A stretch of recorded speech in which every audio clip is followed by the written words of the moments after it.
one of the things that he raised that was very interesting to me is the idea of the Greeks and how the Greeks used their gods to talk about these people that were revered, these gods that were revered, but they had flaws. Like the gods had good qualities and they had bad qualities, and so the Greeks used that to kind of give an illustration of the human experience, where you can accept a god that is, the God is all powerful, but yet flawed. He has this personality flaw and ends up, gets jealous of somebody else and all this other thing. And so it's easier actually to tell the story of humanity and to teach morals with that. There's an advantage with that, because if your God is all powerful and perfect, so to speak, then it's harder to teach from a human. You're a reflection of God. Then it's harder to teach kind of the nuances of our human experiences and having strengths, having weaknesses, what to do when you have an insecurity, or what to do when you have something that,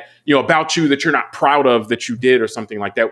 The way that some religions flatten the deity and make it just, it's perfect, it's everything, it makes it more difficult for people to process these types of things. And so I think that what we see because of that, I think it manifests itself in two ways. You have kind of the stuff you're talking about, where there are people who prefer to look back at the mythical people of the American founding and flatten them and say that these people were perfect. You cannot say anything negative about these people because if you say anything negative about them, that's basically blasphemy, because my gods, you can't say anything negative about, because that becomes blasphemy. They can't have any texture like a Greek god did. And I'm not saying convert to Greek gods. I'm just talking about how these things can be used to help with, or how these things influence your understanding of the world around you.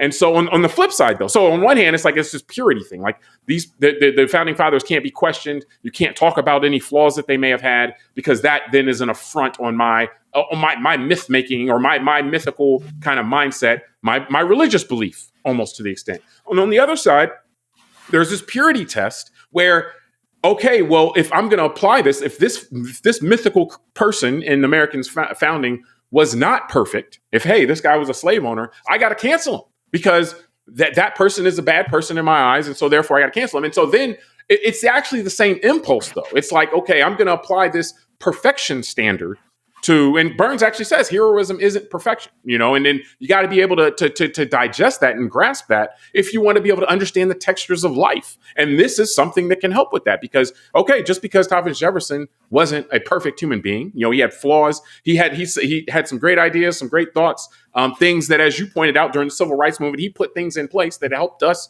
during the Civil Rights Movement become a more perfect union. Great, but he wasn't perfect. So then, therefore, what do we do? And again, I'm talking about like the founding fathers in this instance. When we're talking, I think it's a different conversation if you're talking about like people who rebelled against the country, the Confederacy and all that, but just the founding fathers or people along that line, like the same impulse that has people wanting to say that they're perfect and you can't question them at all. It's actually that same impulse that makes people who may see things differently want to then cancel them and say, oh, well, we got to take down their statues because they weren't perfect. And somewhere in between that is like, okay, I can revere the person for their contributions, but I can also understand they weren't perfect and that they were flawed and they had things about them that I don't rock with, Yeah. Well, I'll say this because you said a lot there. One thing I'll say with a smile is I didn't think walking into this recording with you that I'd have a new appreciation for polytheism. So you may have me going back. I'm not out here advocating polytheism or Zeus or anything. Like, hold on, this Dionysus, Zeus, Jupiter, all these gods. It seemed kind of cool, actually. I'm gonna go read. I remember the god of. I don't know who was the god of wine. I remember the Greek god of wine. They had like a god just for wine. So I'm gonna go find that one. Because I figured the wine is the good part. So I'm wondering what the flaw is. But I think we know what the flaw is. Yeah. So. Hey man, I'm about to change this show up. That got interesting there.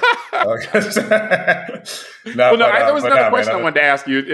But hold on, because I got to respond to what you said. Because actually, there's an interesting direction we're taking, James. Because I didn't think we'd go this direction either. But I think you hit something on the head that's actually very important for where we've been this last 10 years, since Charlottesville all the way to the George Floyd summer when the Confederate statues were being taken down. I think this is a real thing that I've never had a chance to talk about. And I don't see many people discussing it. But it goes back to what I said earlier about us being in a minority group in a bigger country and having to make these things, these kind of reality, weigh them in our mind and just be okay with it. Yeah. For example, we have to reconcile that off rip. We just have to reconcile that because we have no choice.